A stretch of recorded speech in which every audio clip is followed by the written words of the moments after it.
Prise de parole du président américain à l'occasion de la première réunion de son Conseil de la paix. On va écouter Donald Trump. Dirigeants des autres pays, comme vous le savez, nous avons un très grand groupe de dirigeants et ceux qui ne sont pas présents regardent sur Zoom. J'espère qu'ils apprécieront et la presse est là qui respecte ce que nous faisons. Ce que nous faisons, c'est très simple, c'est la paix. Il s'agit du Conseil de la paix. C'est un mot facile à dire, mais difficile à mettre en œuvre. La paix, ce que nous allons produire, nous faisons un excellent travail avec certaines de ces personnes qui sont là, m'ont accompagné pendant cette première année, comme aucune autre année dans notre pays, car nous avons réglé 8 guerres et un 9e conflit qui sera réglé, qui sera plus dur. Je pensais que ça allait être le plus simple, mais avec la guerre, on ne sait jamais ce qui est simple et moins simple. Une grande relation s'est nouée avec beaucoup de gens. Je vous remercie d'être là. Ce sont de grandes personnalités, de grands dirigeants et ceux qui nous regardent par circuit fermé et circuit ouvert. J'en suis très fier. Je voulais que ça soit ouvert à tous. Sont devenus des amis très proches, tout à fait remarquables. Nous avons bâti notre pays au cours de mon premier mandat. Nous sommes maintenant à un point que les États-Unis n'ont jamais connu. On est à 50 000 sur le Dow. On a dit que ça a été 5 ans, 7 000 sur le S&P. On nous a dit que ce ne serait pas possible avant 4 ans. Et lorsque je suis arrivé, si vous arrivez à atteindre 40 000, 45 000, on a atteint 50 000 dans l'indice la première année, 7 000 qui est encore plus difficile à réaliser d'après le Wall Street Journal, 7 000 en première année. Il disait que 4-5 ans, ce serait très bien. On l'a fait en une année. Nous faisons un travail remarquable. Le Conseil de la paix est une des œuvres les plus importantes à laquelle je participerai. Nous avons beaucoup œuvré et j'ai participé à beaucoup de choses avec les personnalités ici présentes. Nous avons travaillé ensemble pour mettre un terme aux conflits dans leur pays. Certains conflits qui ont duré 32, 34, 37 ans. On y a mis fin en 2 jours, chacun de ces conflits. Nous avons encore du travail à accomplir. Ça sera fait. Gaza est très complexe. Ça a été remarquable. Merci à Steve et à Jared pour un travail remarquable. Marco est là. Il surveille. Tout le monde est remarquable. JD fait un acte. Travail remarquable. C'est la meilleure équipe jamais réunie. On le voit au vu des résultats. Donc aujourd'hui, c'est un grand honneur de vous souhaiter la bienvenue à l'Institut de la paix des États-Unis pour la réunion inaugurale du Conseil de la paix. Je pense que c'est la réunion la plus structurante en termes de pouvoir et de prestige. Rien ne s'y rapproche. Ce sont les plus grands dirigeants du monde. Pratiquement tous ont accepté. Ceux qui ne l'ont pas fait le seront. Certains hésitaient. Non, vous ne pouvez pas jouer à ces petits jeux avec moi. Ils se font désirer, mais ils rejoignent tous, la plupart tout de suite. Certains que nous ne voulons pas vraiment parce que ce sont des ennuis. Ça peut se régler, c'est le conseil le plus prestigieux jamais réuni. J'ai connu de grands conseils dans les entreprises. C'est vraiment des broutilles par rapport à notre conseil, car chacun est un dirigeant d'un pays, sauf Gianni, mais qui est le patron du foot. C'est votre boulot que je préfère et votre Coupe du Monde a établi des ventes records dans l'histoire du foot. Ça n'a jamais été vu. Les ventes ça se joue pratiquement à guichet fermé. Vous avez pris une très bonne décision. Nous l'avons fait ensemble. Merci, Gianni. Je remercie les nombreux dirigeants et les dignitaires qui sont venus de très loin pour cet aéropage très important où nous sommes tous réunis. Ce bâtiment a été construit pour la paix.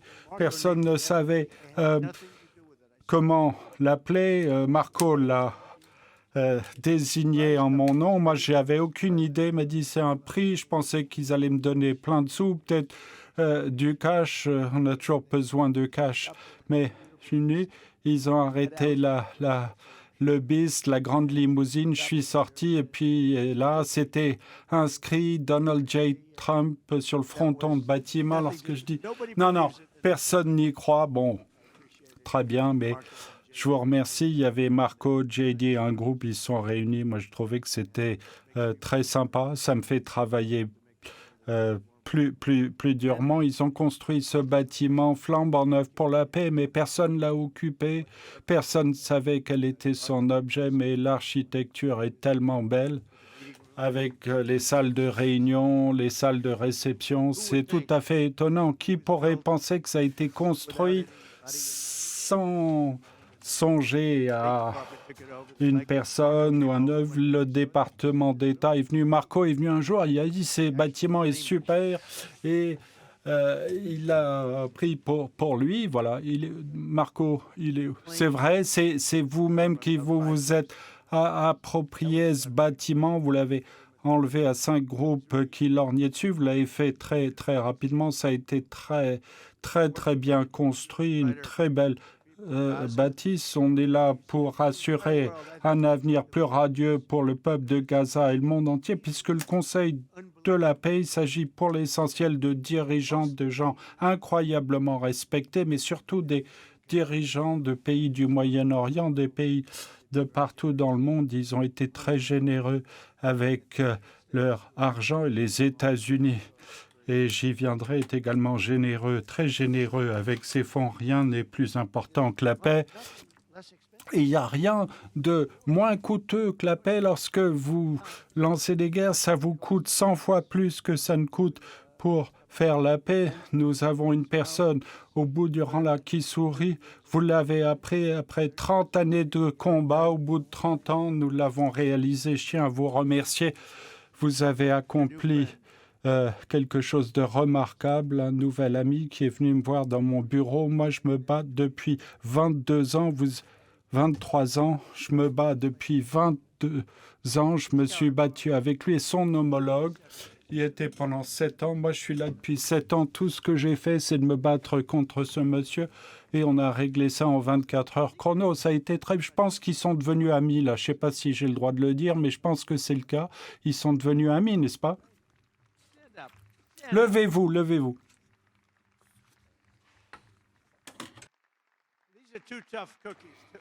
Deux durs à cuire. Vous pensez que c'était facile, ça ne l'était pas. Des gens très, très, très, très durs. Nous sommes du bureau Olval. Il y avait un bureau, le bureau Resolute, un autre est de l'autre côté de la pièce. C'est rapprochez-vous, messieurs. Alors, ils se tuent depuis 32 ans maintenant. Et je dis, essayez de vous rapprocher un peu. Au bout d'une heure, ils étaient côte à côte. On a fait un accord, ils se sont embrassés, ils ont signé. Et on a eu la paix avec deux pays très importants. J'oublierai ça jamais. Donc, ils ont commencé assez faible. Ils ont terminé très, très fort. Vous pouvez être très fiers. C'était très, très beau à voir. Merci. Regardez, 32 ans. Thank you very much. Nous avons l'honneur aujourd'hui d'être rejoints par le Premier ministre Rama de l'Albanie, le président Milei. Le président Milei, vous êtes où? Moi, je l'ai entériné. Moi, lorsque j'ai un très bon bilan, lorsque j'aime les gens, d'entériner des candidats aux États-Unis, mais là, j'entérine les dirigeants étrangers, y compris Viktor Orban qui est là et d'autres. Et j'ai soutenu Milei, qui était un petit peu derrière dans les sondages, mais il a gagné. La première ministre du Japon, c'était serré pour elle. Elle a gagné avec la plus grande marge d'avance dans l'histoire du Japon. C'est un honneur. à côté de Victor. Tant que ça fonctionne, tant que ça marche, mais bon, les soutiens fonctionnent également dans les pays étrangers. Je suis très fier de ce que vous avez accompli. Le Premier ministre super Pachinian d'Arménie, Aliyev, président Aliyev de l'Azerbaïdjan. J'adore dire ce nom au début. J'avais du mal, mais j'adore dire ce nom. Sa Majesté King Hamad Al-Khalifa du Bahreïn. Vous êtes là? Je ne vous vois pas. Il est tellement riche, il peut choisir là où il a envie de s'asseoir. Il peut s'installer en haut, là, dans le coin. Il va peut-être emporter une partie de ce bâtiment. Marco, il va prendre 25% du bâtiment pour 6 milliards. Merci, vous avez été très, très généreux. Nous en remercions. Le Premier ministre Hun Manet du Cambodge. Où êtes-vous? Levez la main. Ah oui, vous allez bien? Toutes mes félicitations. Encore un, là, on a fait un très bon travail avec lui. Premier ministre Mad Bouli de l'Égypte, merci beaucoup. Saluez le général président, le Premier ministre Orban de la Hongrie, qui a mon soutien plein et entier pour la réélection. Et tout le monde en Europe adore cet endo. Il a fait un travail remarquable sur l'immigration, contrairement à certains pays qui se sont fait mal, mais ils y travaillent. Je veux dire que vous avez mon soutien plein et entier.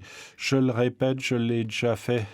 Une élection se profile pour vous. Vous êtes bien placé. Milei, qui était un peu à la traîne et qui a gagné haut la main, un raz-de-marée, très bonne victoire. Merci d'être là. Je salue votre pays.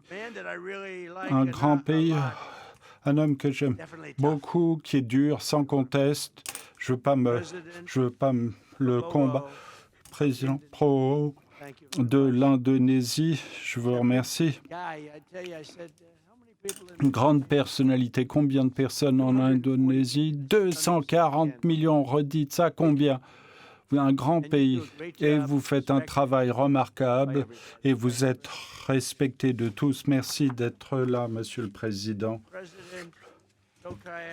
Le président Tokayev du Kazakhstan, je vous remercie. Quel pays remarquable et un pays riche. Si vous avez des gens extrêmement riches, le président Asmani du Kosovo, Monsieur le Président, je vous remercie. Vous faites un travail remarquable. Président Sharif du Pakistan, je l'aime bien. Il y avait des combats. Lorsque j'ai fait sa connaissance, vous êtes maréchal, vous êtes quelqu'un de très très bien. J'ai également rencontré le Premier ministre. Il m'a dit devant notre secrétaire général Susie Wiles, qui est là, personne ne le sait, mais je crois que le président a sauvé 25 millions de vies lorsqu'ils ont arrêté la guerre entre nous et l'Inde. Vous l'avez dit, 25 millions de vies, ça aurait pu être bien plus, mais ça, c'était vraiment quelque chose de merveilleux. Vous l'avez dit devant un groupe de gens qui sont partis. On parle de ce nombre de vies. La guerre faisait rage, des avions étaient abattus, et le Pakistan et l'Inde. Et je les ai appelés tous les deux, je les connaissais un petit peu.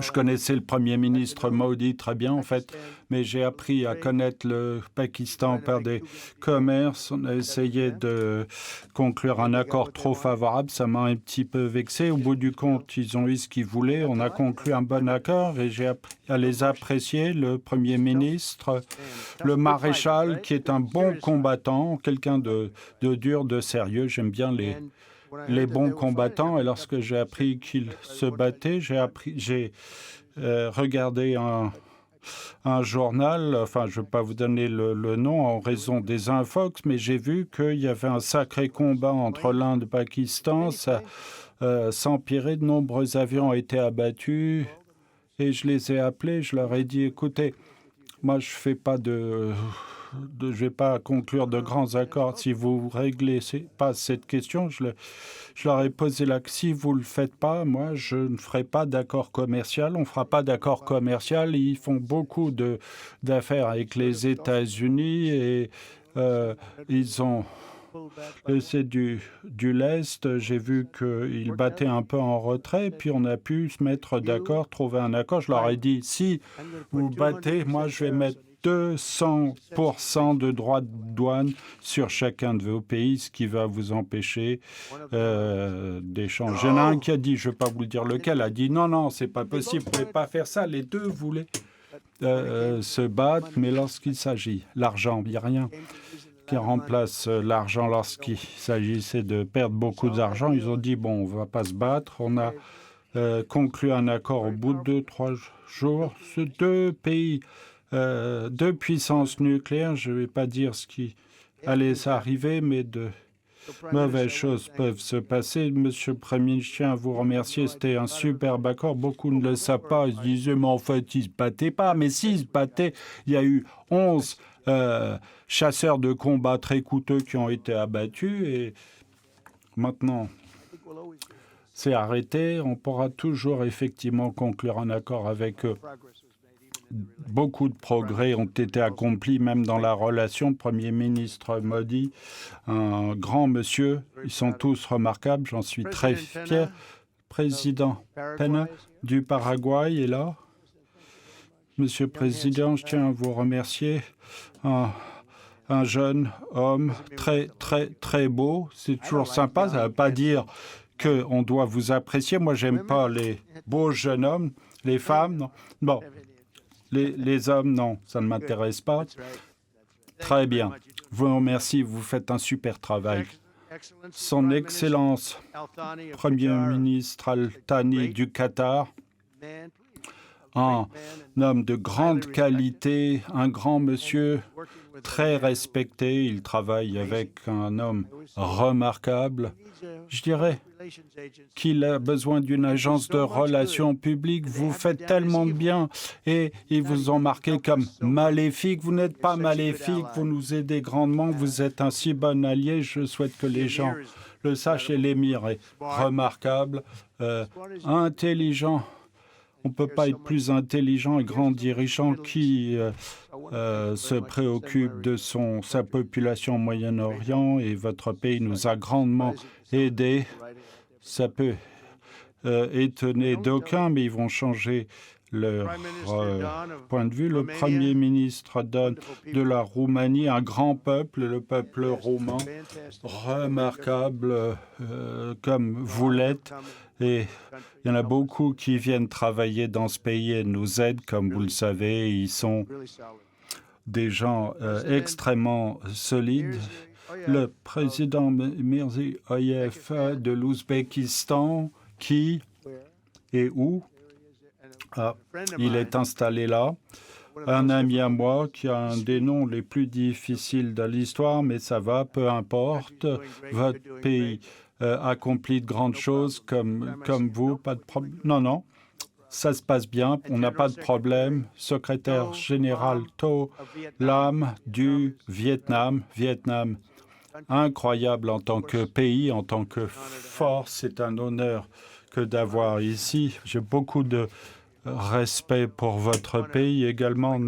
Je tiens à remercier le vice-président J.D. Vance, qui est un homme remarquable, un très grand talent, un grand élève. Il a été dans une école et il diplômé. Souvent, vous suivez les gens qui étaient à Munich. Bon, eux n'ont pas diplômé rapidement de leurs études secondaires. Il y avait une jeune et belle femme qui était incapable de répondre aux questions. Elle n'a pas un parcours aussi bon que J.D.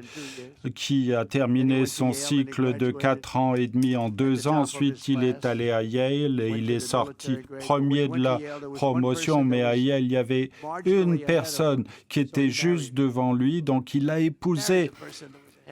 Il a épousé la personne qui était devant lui. Je dis toujours, J.D. était premier et Oshie était deuxième, puisque je suis un peu mal à l'aise lorsque je dis, mais enfin, il est remarquable, c'est quelqu'un de brillant et a été mon ami.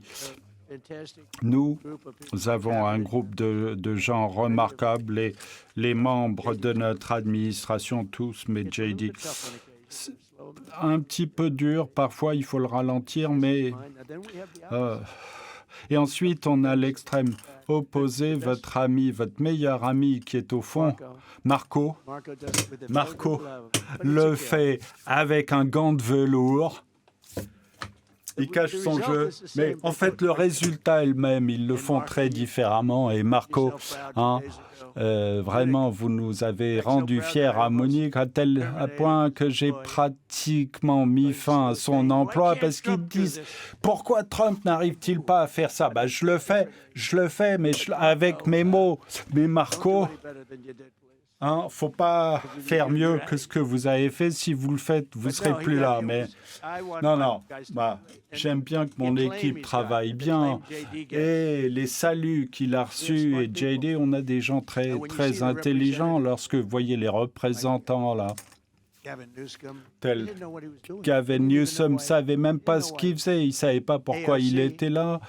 Ou AOC n'a pas pu répondre à une question toute simple. Elle aurait pu dire, bon, j'étudie ça, je reviendrai vers vous la semaine d'après, mais bon, on peut dire ça. Je pense que ça peut être une réponse qui met fin à une carrière, parce que pendant 25 ans, toute personne qui se présentera contre elle, Suzy, va utiliser ce... Non, c'était pas bon, c'était pas naturel. Merci à J.D., merci au secrétaire d'État Marco Rubio, ils sont tout à fait extraordinaires. Je remercie l'envoyé spécial pour la paix, Steve Witkoff, qui a été incroyable.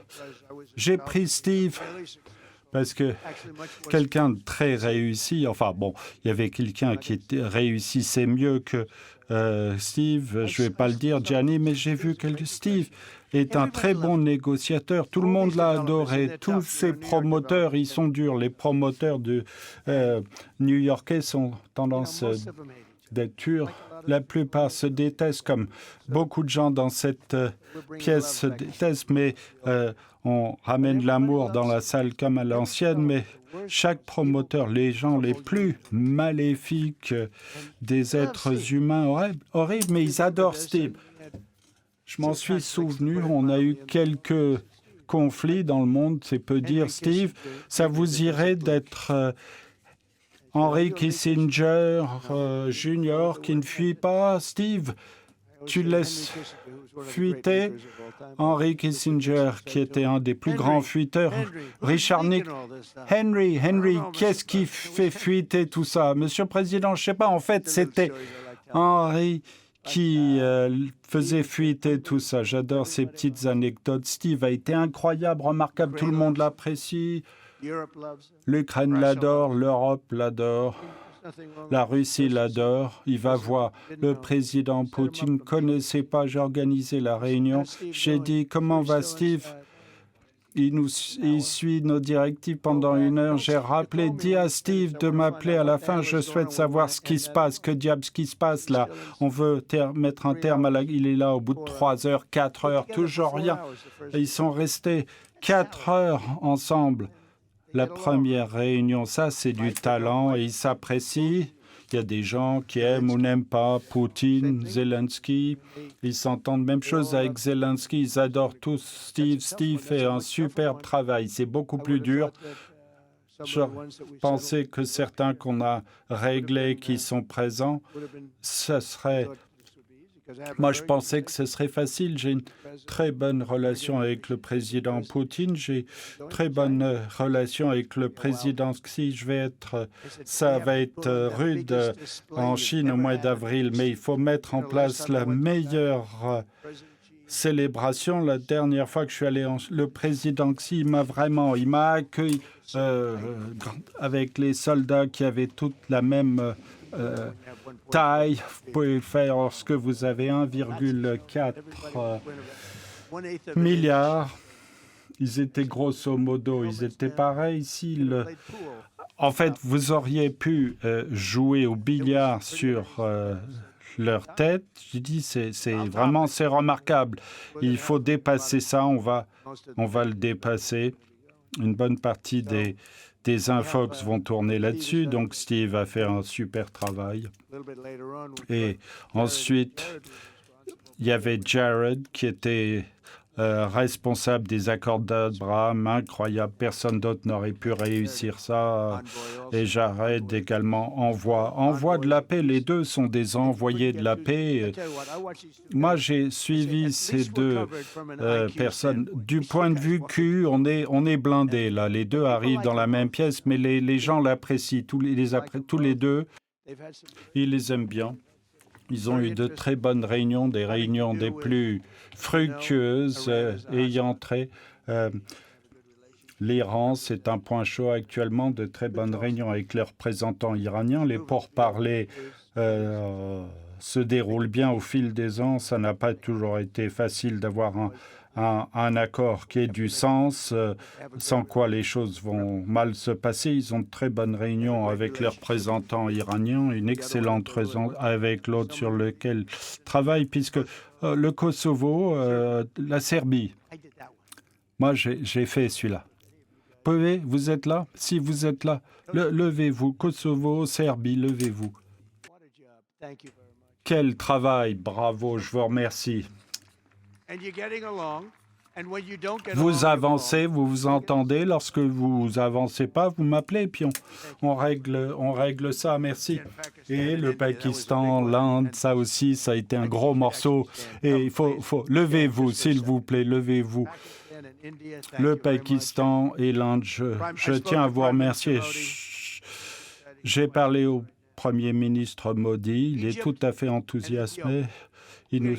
L'Égypte, l'Éthiopie, il y a eu un petit barrage qui a été construit, peut-être le plus gros barrage au monde qui a été construit et financé, bien sûr, par les États-Unis brillamment. On a un petit peu de mal à acheminer de l'eau jusqu'au Nil. Bon, c'est une situation difficile, mais on va régler ça. L'Arménie et l'Azerbaïdjan, on en a parlé. Merci, messieurs. Super travail. Le Cambodge, la Thaïlande, incroyable ce que vous avez accompli. Vous vous êtes réunis, réglé tout ça. Ils suivent ça en visio, je vous remercie. Quand ce sont vraiment de méchants combattants, à présent, méchants combattants, vous êtes des gentils par rapport le Congo et le Rwanda. Et là, nous avons plus ou moins pacifié. Bon, ça repart quelquefois, je reçois. Alors, ça repart au Congo. On va régler ça, n'est-ce pas, Suzy? On arrive à régler ça. Israël, comme vous savez, on pourrait dire Israël et de nombreux pays. Israël, Iran, on verra comment ça évoluera. Mais Israël, la plus grande chose, on a la paix au Moyen-Orient. Ça, c'est grandiose. Les gens ont dit, pendant 3000 ans, ils parlent du Moyen-Orient. On dit que ça ne pouvait pas se faire. Vous regardez ce qui se passe à Gaza. Et un des points clés, c'est lorsque l'on a pris... on vient de commander 22 supplémentaires. Les bombardiers, les B-2, incroyable. J'ai jamais compris son aile. J'ai pas très bien compris, Gianni. Je dis, c'est un très très bel avion, mais que fait-il? En fait, il transporte d'énormes bombes. Il est allé en Iran, il a totalement décimé le potentiel nucléaire. Et lorsqu'il a décimé, tout à coup, on a eu la paix au Moyen-Orient. Il y avait un nuage noir suspendu autour du Moyen-Orient, sans quoi ce nuage aurait persisté. Des pays comme l'Arabie saoudite, le Qatar et d'autres. Avec cette menace, on n'aurait pas pu avoir la paix au Moyen-Orient à présent. Il faudra peut-être aller un peu plus loin ou va peut-être faire un accord. Vous allez découvrir ça au cours des 10 prochains jours, sans doute, mais cette réunion montre qu'avec cette impulsion décidée, rien n'est impossible. Lorsque j'ai pris mes fonctions, il y avait la guerre à Gaza, aucune fin en vue. À la diplomatie, l'engagement des grandes personnes, on a 59 pays qui ont souscrit à Gaza. Pensez-y, c'est remarquable. Tant de personnes dans cette rue, dans cette salle. La guerre à Gaza est finie. Il y a de petites flammes. Le Hamas a été, je pense, qu'ils vont rendre les armes. C'est ce qu'ils ont promis. Sans quoi ils seront durement accueillis.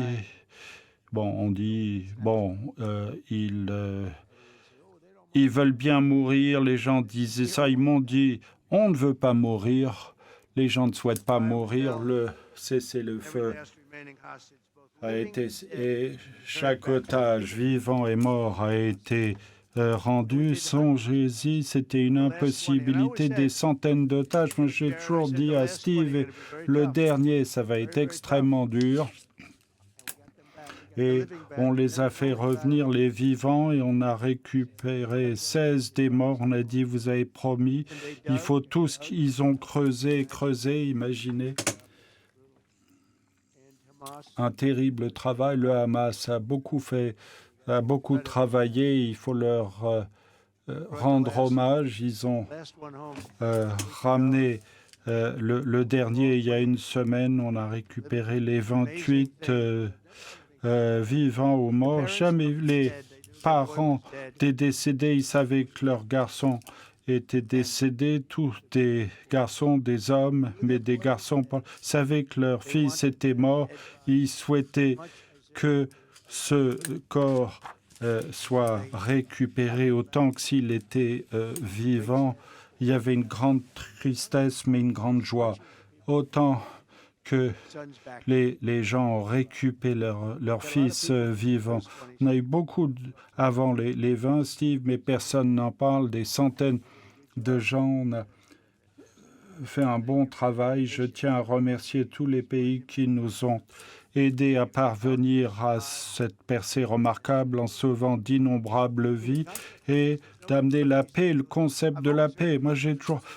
Paix au Moyen-Orient, j'ai toujours entendu dire que c'est impossible, mais ça ne l'était pas. Nous avons encore du travail à faire avec l'Iran. Ils ne peuvent pas avoir une arme nucléaire. C'est très simple. Vous ne pouvez pas avoir la paix au Moyen-Orient, avoir une arme nucléaire. Ils ne peuvent pas avoir une arme nucléaire.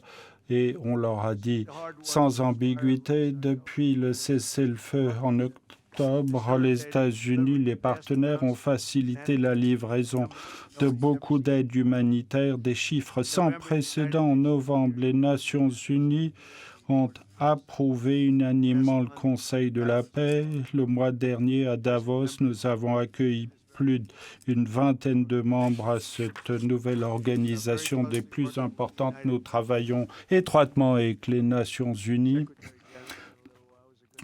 Je vais m'entretenir avec le secrétaire général de l'ONU. J'ai une bonne relation. Sauf que la dernière réunion, ils ont coupé mon prompteur. Je me suis installé à la tribune. Mon prompteur ne marchait pas. Je suis devant vous. Pas de prompteur. Je savais que j'étais mal parce que j'étais là. Les prompteurs sont là. J'avais un superbe discours. J'étais prêt à faire une... Waouh! Il y avait d'abord une panne de l'escalier mécanique. Heureusement, mon équipe était là. Bon, parce que j'ai mis ma main sur une partie de son cou et j'ai pu freiner ma chute. Ça, c'était vraiment un arrêt très abrupt. Moi, j'ai été sur plein d'escaliers mécaniques. C'est la première fois. Parfois, ça s'arrête très lentement, mais là, c'était très abrupt. Et la première dame était placée juste où il fallait. J'étais là. Elle me soutenait. Elle m'a dit, eh bien là, effectivement, c'est une très bonne opération. Et le film, j'ai dit, bah écoutez, ça, il n'y a pas la place dans une famille pour deux vedettes. Vous ne pouvez pas avoir deux vedettes dans la même famille. Je ne sais pas ce que ça veut dire, mais c'est pas bon. C'est pas bon. Mais c'est bon puisque nous sommes très fiers d'elle. Les gens aux États-Unis adorent la première dame.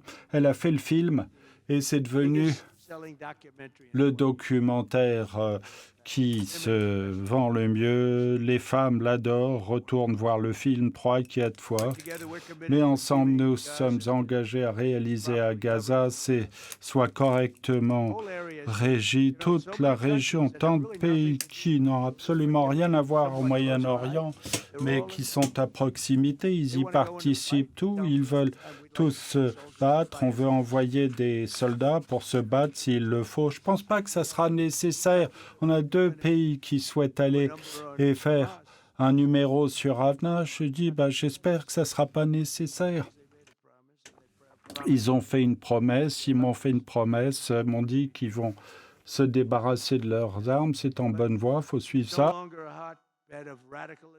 C'est plus un foyer de radicalisme et de terreur. Et pour y mettre fin aujourd'hui, j'ai le plaisir d'annoncer que le Kazakhstan, l'Azerbaïdjan, les Émirats, le Maroc, Qatar, Arabie Saoudite, l'Ouzbékistan et le Koweït ont tous contribué plus de 7 milliards de dollars vers ce paquet d'aide. Je vous remercie, messieurs.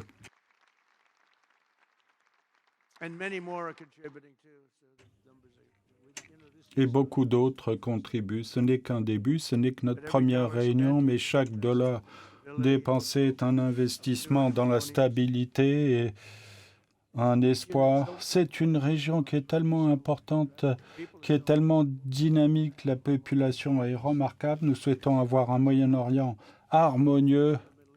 J'ai tant d'amis au Moyen-Orient, ils sont tellement intelligents. Parfois, ils ont trop d'énergie. Beaucoup de gens qui n'ont pas assez d'énergie. Eux, c'est le contraire. Un très grand peuple. Le monde, maintenant, attend le Hamas. C'est en cours. Ça suit son cours. La seule chose qui fait obstacle, on a le Liban. Avec certaines choses, nous y travaillons. C'est très important. Il nous faut régler le problème du Liban, qui est relativement faible par rapport à ce qui a été accompli. Et là encore, la clé, c'était de se débarrasser du potentiel nucléaire. L'Iran aurait eu une arme nucléaire, d'après nos informations, dans un mois. Nos amis européens sont là aujourd'hui et nous souhaitons qu'ils deviennent membres à part entière. Ils souhaitent tous devenir des membres à part entière. On a eu une très bonne réponse de l'Europe. L'Europe, c'est mes origines. Les origines de beaucoup de gens aux États-Unis. Nous avons une très grande relation avec l'Europe. Un grand chef de l'OTAN, le patron de l'OTAN, un homme remarquable qui fait un très bon travail.